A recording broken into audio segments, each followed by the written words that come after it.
Through the day today, we've heard from senior ministers in the union government. We've heard from opposition leaders.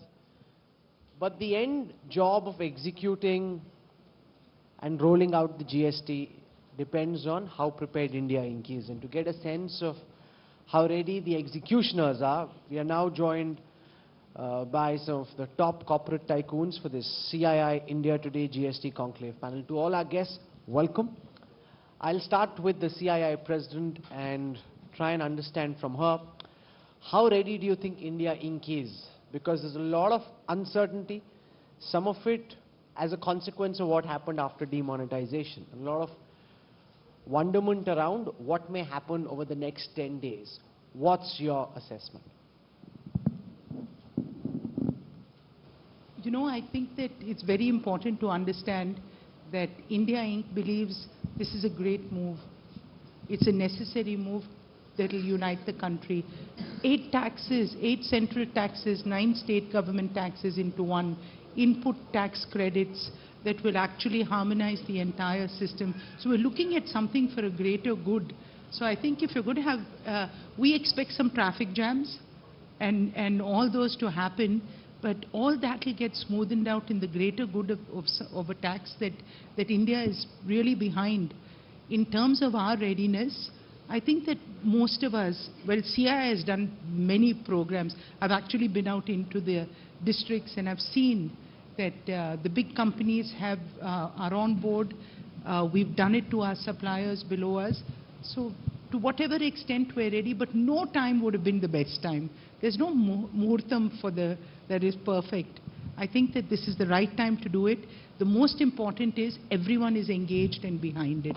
Mr. Munjal, the tax compliance of large corporates has always been fairly formidable. The larger problems are with not just the medium level enterprises, but mostly with the small level enterprises.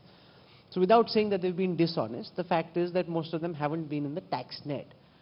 How much of a problem do you see in compliance when it comes to the really small companies? So I think we do face a challenge. I don't think there's any getting away from the fact that when you make such a dramatic change, you cannot expect a seamless transition to take place overnight. And we're doing it overnight. So tomorrow morning, all of us have to be compliant. So as Shobana just said, the large companies are all ready. What has happened this time is many companies have taken responsibility for their own suppliers and their suppliers' suppliers.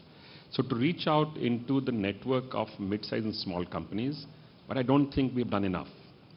I think we will, over the next few months, face some hiccups as the challenges come to the fore, because what is it that will throw up a challenge we don't quite know yet. And it may just be the fact that you mentioned that some of the small units either are not ready, not compliant, or not used to doing this. And each of these could have an impact, because the entire tax credit only gets gets credited when the entire chain actually files a report. So there are a few provisions in there, which is why I think again and again industry is saying, and also the government is saying, that we would request the Revenue Department to look at this kindly for the next 6 months to a year. Because some of people will make mistakes, and there will also be some malintent. But I think more and more people are excited by this change, because it is dramatic. To switch to one tax, one nation, the whole thing is not new, of course. By the way, France did this in 1954. Australia did this in 1991. So the countries which have been doing it for the last 20 or 30 years, each one did face some hiccups when they started because of the dramatic change that takes place. But Mr. Shriram, the fact is that no country quite as complex as India has attempted something as similar to the GST. Now Canada doing this or New Zealand doing this doesn't compare with a country like India attempting the GST. Do you believe we're adequately prepared? Are you expecting a smooth takeoff, or do you believe there'll be lots of mid-air turbulence? You know, I think, Rahul, this change is absolutely essential for the country. I think first and foremost, India needs to be a common market. And this is the first step towards making it a truly common market, so that India is one country in the true sense. Now, in terms of implementation, we have between 14 to 15 lakh business entities, retailers, kirana shops, etc., etc. it will take some time. I think we have to be prepared that there is a learning curve. There is a learning curve. There's no two ways on that. In terms of is it the right time, I would say the reality of a situation like this is, until the last minute, you will not really get into it lock, stock and barrel. That's human nature, let's be honest. And as you rightly said a little while ago, and others have also said, there are people who have their own issues, they have their own angles, they have their own desirability or not. Some want to do it, some don't want to do it, some want to stay out of it. I mean, these are challenges one will have to face. But looking at a broader horizon for India as one country, a common market, and for the benefit of the people of India, I think having a GST which is pan-India, uniform, implementable across the board, and I think India with this IT backbone and being a world leader on IT software, IT hardware, IT people. If we can't do it, I don't think anyone can. So I think we are, it's a learning curve for the industry, for individuals, and for the government. I think everyone's on a learning curve, but it's good to hear also that I've heard the FM say that, Mr. Piyush Goyal, Dr. Adia and others, that we are open to seeing how to implement it in a smooth way. They're not coming with a danda from day one, but they want to make it a success. I think that's the positive thing. Chandrajit Banerjee, does CII have estimates about impact of GST in the short to medium term on inflation and on GDP? Because we're seeing the government be very ambivalent, not putting out exact numbers because there's a lot of uncertainty. Like with demonetization, nobody can really war game this and model this. But your sense from India Inc.'s perspective about how much of an impact this will have on inflation and on growth numbers? See, number one, I would just like to say that there are quite a few myths which have been put around the GST implementation. A lot of myths. And I think we need to break these myths. Number one is this entire myth about inflation, that we will be struck by inflation and there will be a short-term inflation spike would be there for a while. I guess, one would also have to understand it from the point of view of the input tax credit, which has been talked about and been very well managed if you see the entire GST architecture that has been put forward. If you really look at things like, if you calculate the way the central, the excise, the CST, etc., all together, in fact, in most cases, in our analysis, we find the rates to be much more competitive than what it has been existing. So I think this entire issue of inflation is a little overstated. Now, coming to growth, yes, one goes through a little bit of challenge in terms of implementation. We'll have to see how smoothly we are able to manage the transition, and whether there will be a quarter or two when we get affected, if at all, negatively. Now, there are many factors, and it is very difficult, and I don't think any estimates would be right and correct to say that because of GST, there are issues of capacity, etc., all that add up. But our calculations, what we have estimated, that in the long run meaning give it a couple of quarters, we will be able to get a growth rate. And if it was a perfect GST, at that point in time when we were talking about a single rate, we were talking about a 1.5 to 2% additional. But it's not. So in the current assessment? So definitely there is going to be a boost to the growth rate. And that's something that we would like to rather hold on to, because we are not really wanting to jump to a conclusion of whether it's going to be a 0.5% or a 1%. We don't know that. Any estimate, I would think, is a guesstimate rather, and we don't have a guesstimate with us, very honestly, as an institution. But we think that given a couple of quarters, we will, from the third quarter on, pick up, and we are quite confident of growth picking up in 2 quarters' time. My colleague Rajiv Dubey has questions from business. Mr. Banerjee, what kind of disruption is the industry preparing for? We know that there's going to be working capital disruptions. We know that there could be disputes in the future about pricing of goods, especially goods which have 2 rates in the same kind of products. And then I have a question for Mr. Munjal as well.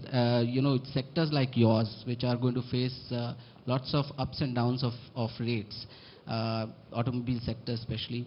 How are you going to or preparing to ready for the new demand supply normal that will eventually evolve 2 months, 3 months down the line, and when do you expect that?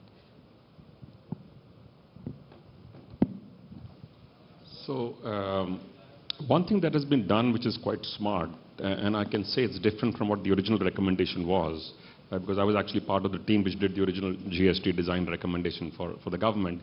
We had recommended one rate with one penal rate and one concessional rate. What has been done now is multiple rates and subcategories, overall coming to about 9.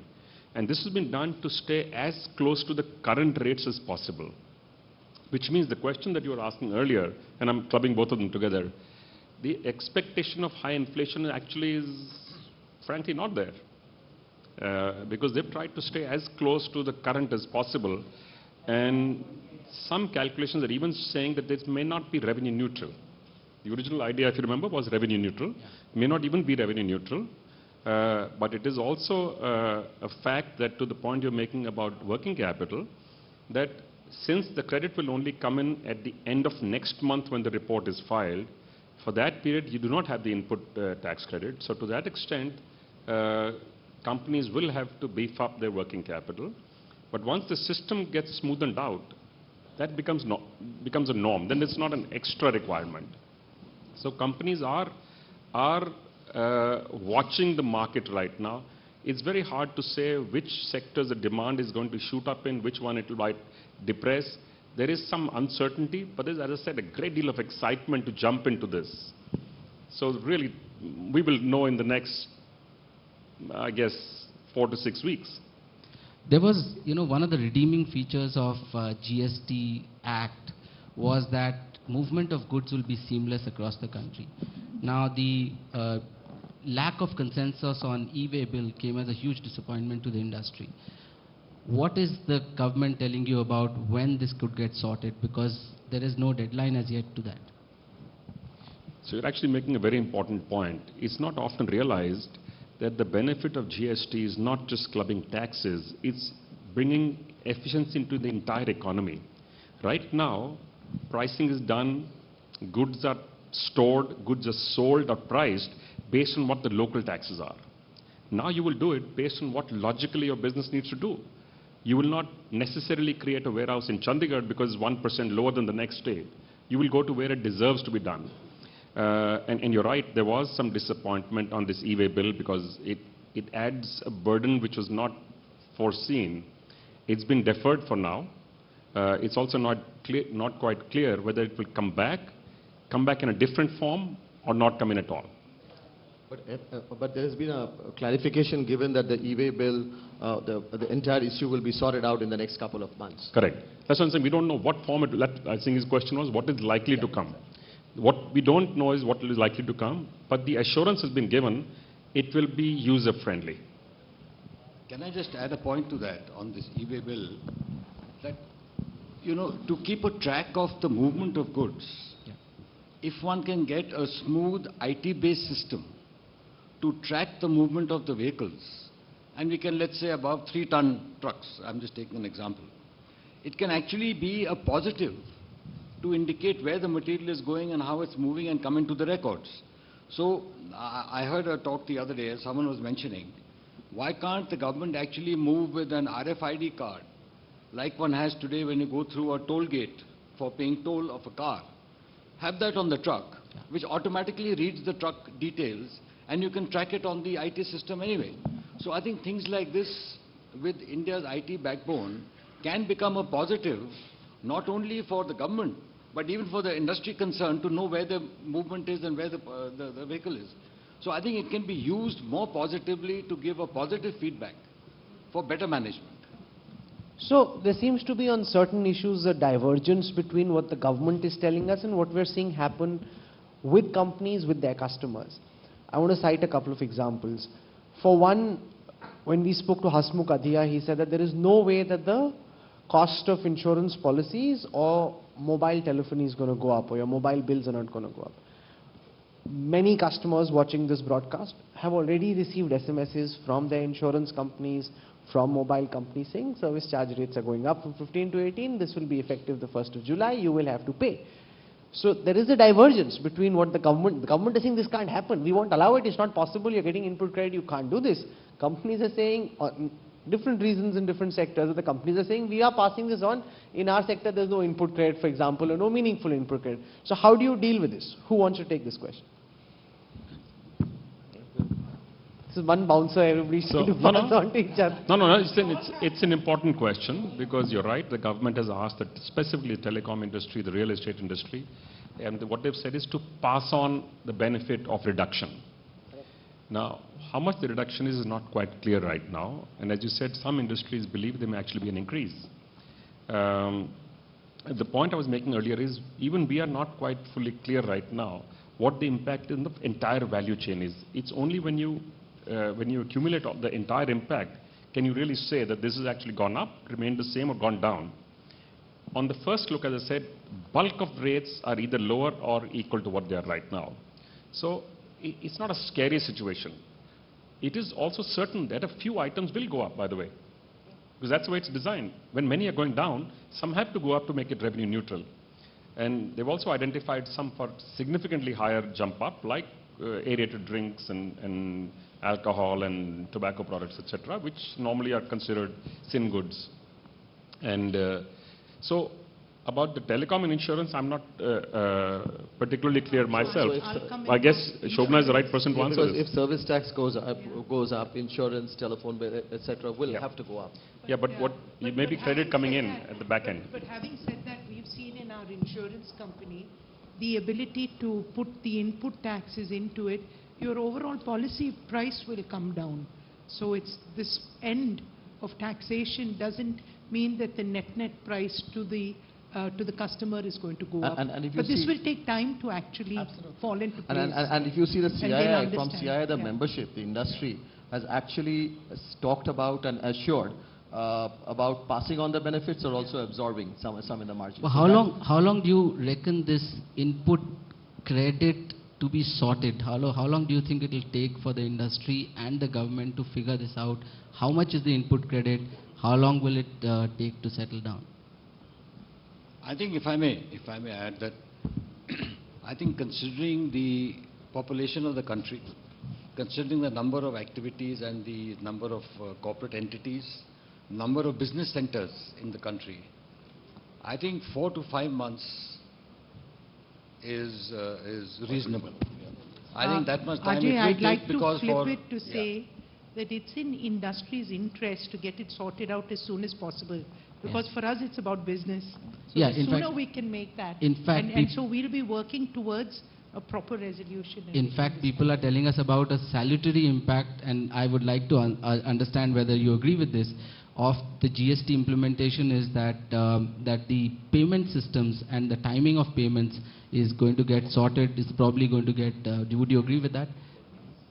Because people have to take input credit, so they will have to, they will agree. demand payments. I agree. You know, one of the things on which there's been a lot of talk is about being able to comply with the uploading of forms, filing of returns. We've heard two very different perspectives. When I was in Mumbai speaking to traders at a town hall that we were doing, they were cribbing about how they'd have to file 37 returns, how it's impossible for small traders to file so many returns, to keep count. They're family-run, mom-and-pop stores. Then the government says it's actually much easier because a lot of companies are already filing multiple returns in different states. Do you see compliance being easier or tougher? Actually, that's again another myth. That's another myth which it's not really multiplicity. And if there are multiplicity, it's an auto multiplication of forms through, and that's pretty much automated. So it's one. And secondly, this issue of whether, as the Power Minister was speaking just before, and what the Revenue Secretary also clarified and one understood, you really need an internet connection for a matter of a few minutes, maybe 10-15 minutes in the first 10 days of the month, to get it uploaded from, and that type of connectivity is pretty much there. And it's pretty much simple. It's not just, yes, it can be further simplified into one sort of a pager, which is now being done. But I think it is pretty much simple. There's not multiplicity of forms. One form gets filled up, that gets auto-multiplied. So that has been pretty well clarified and being tested out also. And we have seen that happening, and again, in the programs which Shobana was just talking about, we have been talking to traders as well as small industrialists in the training programs which are there now up into our websites and on the modules and the webinars. If you see, this has been very well demonstrated to be much simpler than what is being somewhere made out to be complicated. But the reality, Mr. Munjal, is, I want to build on this. The reality is, you can say, okay, it's easier to comply for companies that are already compliant. But a lot of the noise is coming from those who don't comply with anything at all, who are evading tax. So, Rahul, the issue here is That is the question. that if you look at all of the taxes that you currently pay, you actually file a return for each one of them already. You are now going to pay one tax instead of this multiplicity of taxes, and then fill in one form which gets multiplied. So what you do need, incidentally, we actually checked this only a few days ago, you need about 10 minutes to fill up the form. No, but I like your point. And then, yeah, actually we forget that you're actually replacing 17 forms in one, by the way. And the only issue that many companies had was, I'm going to have to go and file a different form for each state, because my business in each state could be different. So that bit is an added complication, and that's a request which has gone out to the government to see if there's any, not to the government, to the GST Council, to see if there's any scope of looking at that, but I don't How think... should it be? So because the government, I asked them this question Yeah. this morning, and they said, but you already file different taxes in different states. When your You do. goods move, You do. you're already filing those taxes, so what are you cribbing about? Yeah. So the idea was to make it as simple as you possibly can. So from the simplest possible, it is probably one notch up, but from where we are today, it is much simpler from what we do today. But drilling back to your, the previous question, I think that the people who are most nervous are ones that have never filed returns before. And this is, you know, as a country, among developing countries, we're the lowest in tax to GDP ratio. We're like 16, 17%, and it should be at least in the 23, 24%. And I think GST is something that will pull these into the tax net, so it's good for all industries. Rajiv. If I may just give one, sorry, if I may just give one figure, in a country of 125 crore people, we have only 25 lakh people who declare income over 10 lakhs a year. So is there any Now, just calculation think of how about much it should be? Indirect taxes paid by 80 lakh people is what the finance minister said this morning. How much should it be according to you if almost Not everyone the is tax indirect compliant? taxes. I think the issue is the corporate entities, business entities which are registered as a business entity, and they come into the tax net and pay whatever is due from them based on their turnover. Just It has to SMEs come in are as a 3.5 system. crore. Just SMEs are 3.5 crore. So you know, this, what did the industry make of this tussle between center and state about jurisdiction? And the most weird thing about deciding jurisdiction by random, basically lottery, under 1.5 crore. How did that go down with the industry? So it certainly would be much better if there was a simpler system of, that's all industry has been saying it, keep it simple, keep it simple, keep it simple. That's been the push all along. So if you add any layer of complexity, it makes it more complicated. So by saying all small entities will get monitored within the state, in some sense, they are arguing that we've actually made it simpler.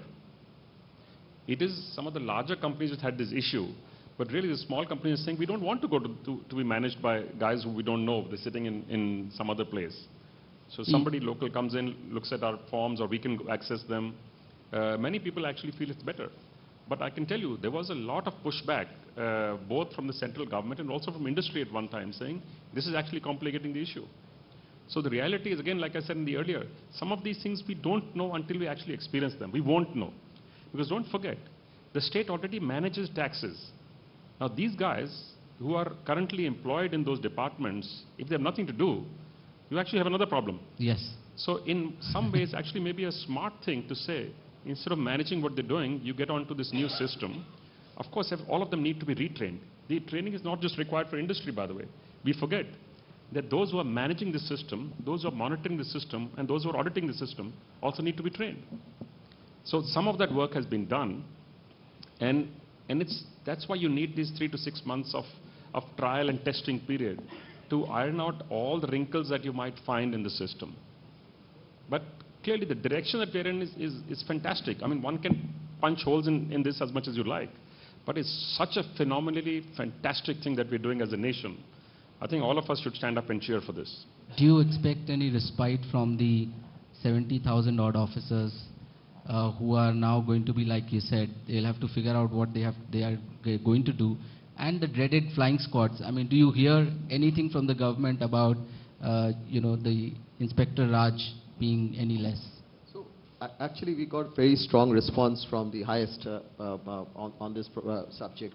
I think this government has been, from the very start, pretty much conscious about the discretionary power and the threat of the inspectors. And I think over the last, for quite some time, one has been seeing a trend where that discretionary power there is an attempt to bring down that discretionary power. This, of course, will be a huge move to take the discretionary powers down.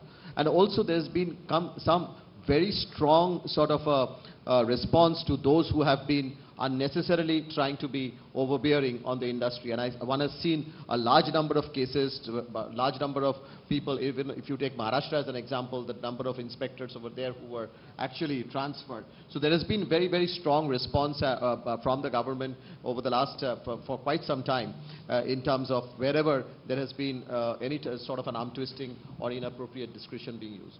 The government has tried, Mr. Munjal, to assuage some of the concerns around the anti-profiteering clauses. Are those concerns adequately addressed, or are you still concerned that these provisions, in the way that they've been drafted, are very sweeping and you could have trouble later? Yeah, this is one of the areas in which industry was not happy, as you know. Industry said the situation in India is so competitive, you have no choice but to pass it on. But to be told by somebody, this is like going back to the old days of price control. And that is what bothers people, that we hope this does not become a way to do arm twisting.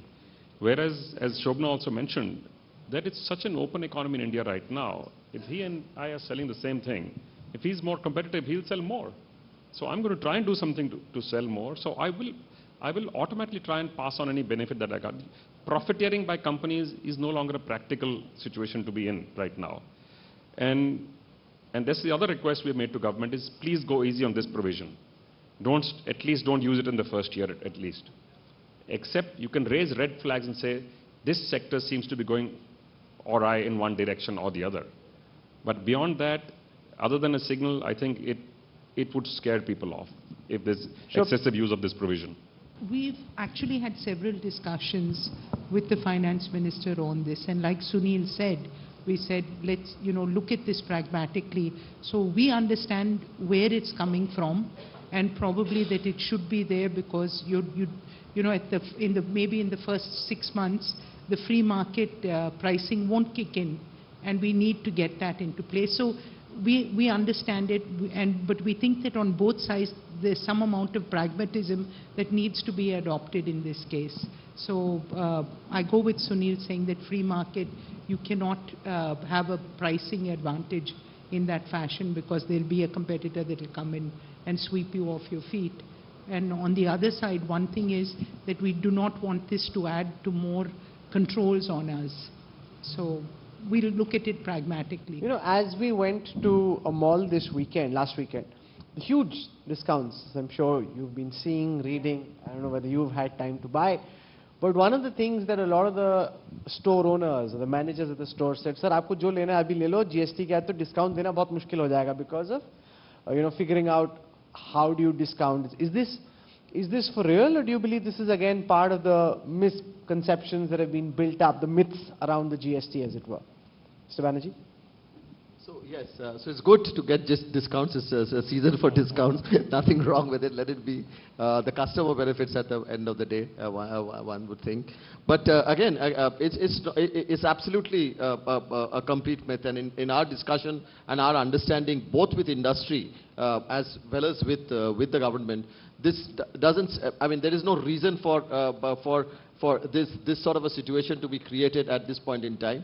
But it's again, as I said, it's again based on misinformation and lot of lack of probably because it's a massive exercise and there will be a teething problem. All of us discussed that. So till it settles down, that type of a feeling that these things would go wrong would really be there. But and it's nothing to be concerned with. And there is a completely clear process that's laid out. For instance, I don't understand why you will not be able to give a discount. It's quite a laid out clear process on that, even after GST comes into being.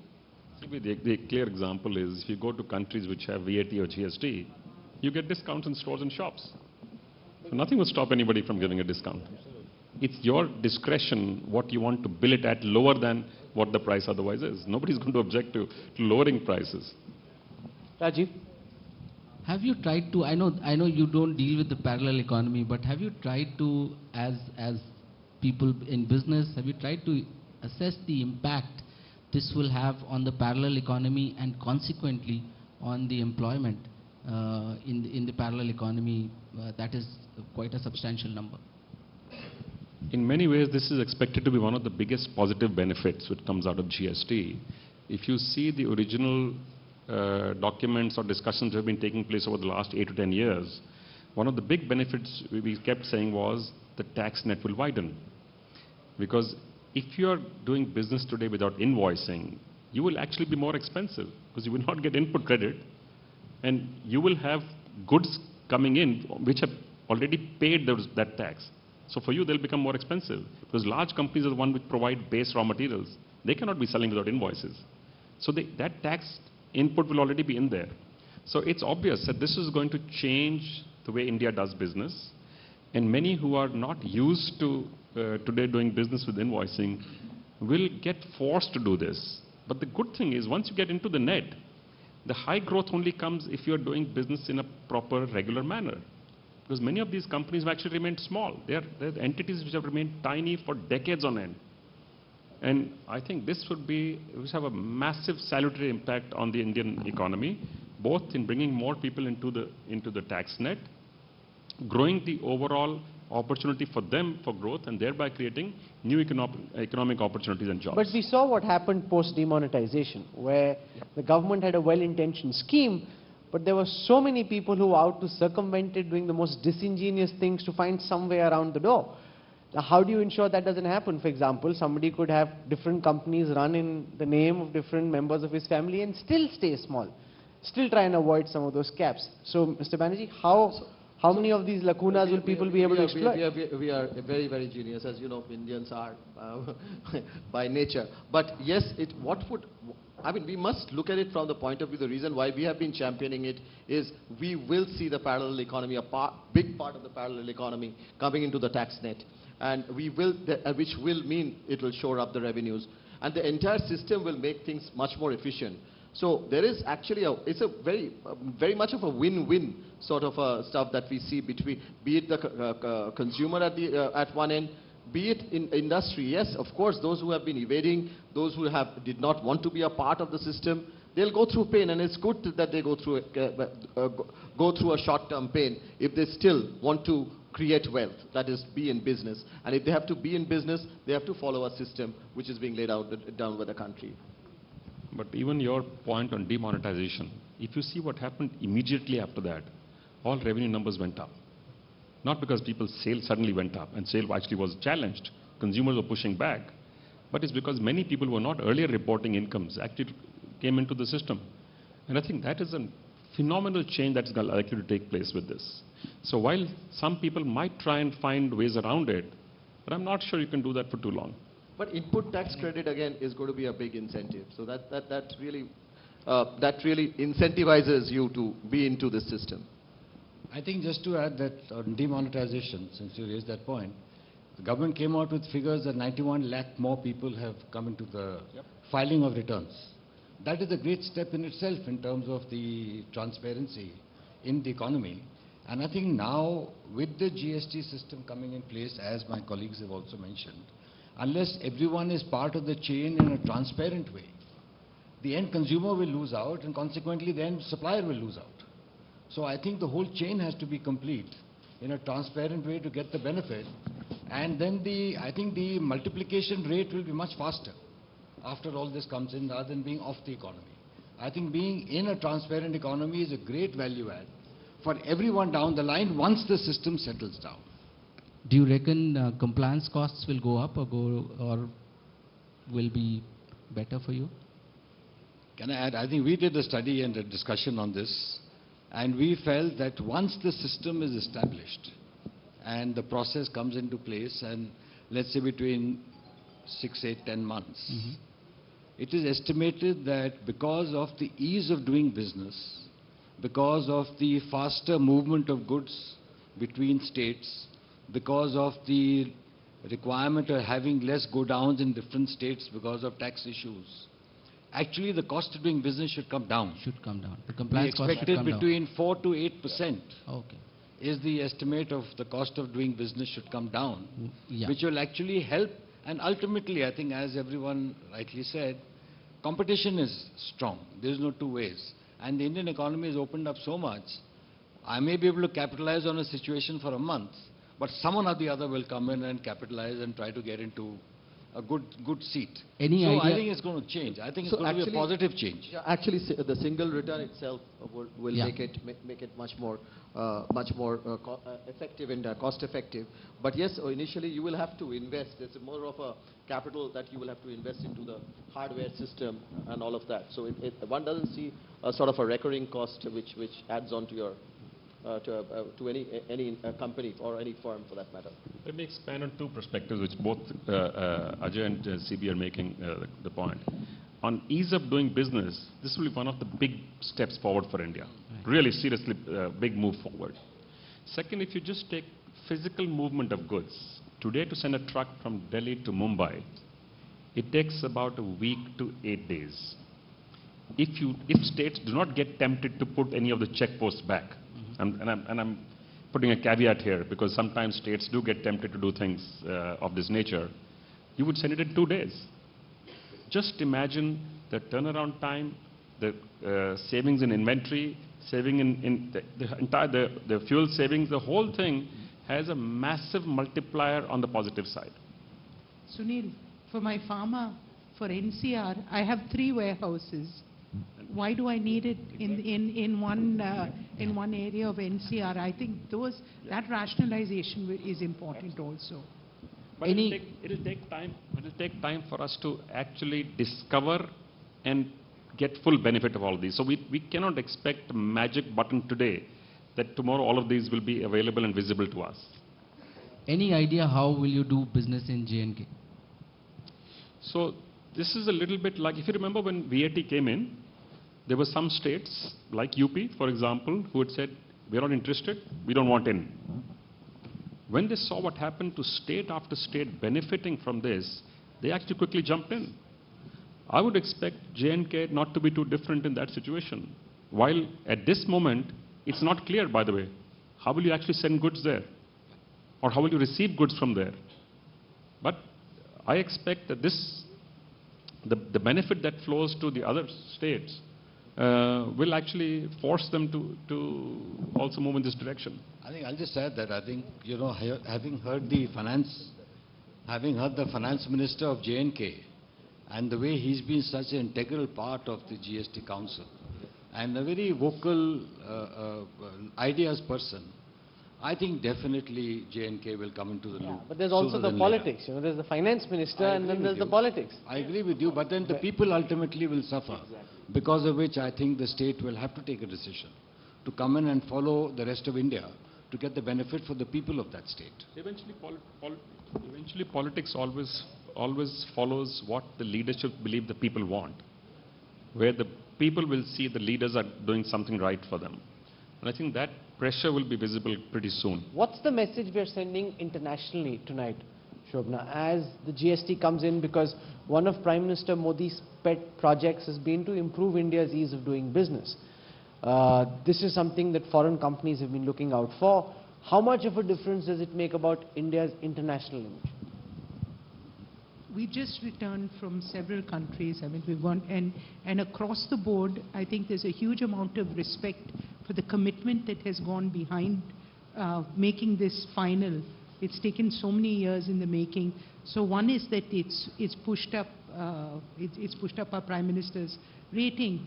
People might doubt it in the short term, but they understand that the short-term implementation. So I think a lot falls on us to make sure that this is the best tax, because we'll benefit from ease of doing business. So the companies that are coming into India are actually the ones that are pushing it also, who are fully onboarded because they understand that it's an ease of business doing regimen. So I think the people who are involved with India are looking at it as a positive, and I think the 65 billion that we got last year, there's going to be much more flowing in. because people are interested in this economy. And steps like this are ones that actually show that India is ready to do business and is ready to do business on a platform that the world understands. And you know, what they don't want is uncertainty of policy. And this clearly shows that this government is committed to that. So we have a big section of multinational members in CII, and a lot of foreign companies whom we work with. And as Shobana was mentioning, that we've just come back from countries. One of the biggest grouse against India was its tax system, tax administration, tax structure, and the tax architecture. And for years we have been listening to it, and we have not been able to respond with clarity and solution. This is a huge expectation that one day will become reality for India. So obviously it changes the way the world is looking at India. Can I just add one? I think one thing which has not really got as much visibility, but creates a positive on the international world business environment, is this harmonized system on nomenclature. This, based on the World Customs Council approach, based out of Brussels, I think with that, the uniformity across the board of Indian trades and services with the world trade and services is going to give a very smooth, harmonized approach of understanding of what it is in India vis-a-vis the world. And I think that's a great ease of doing business, which will have a very positive fallout on the world trade. I want to just reiterate the point that both Shobana and CB made. In the last 5 days, we were in UK, Switzerland, UK, and conferences again. And about 45 meetings that we had, this came up in 40 of them. At least 40 of the 45 meetings this came up. What were people saying? They said, we are waiting. If you can do this, it's fantastic. India will move certainly a notch up in people's eyes as a more attractive country to do business in. But everyone is waiting and watching. This has been a fascinating interaction. What happens next is something that everyone's looking at very, very closely. We want to thank all of you for taking our time and joining us at the CII India Today GST Conclave. Thank you so much. Thank you. Thank you very much.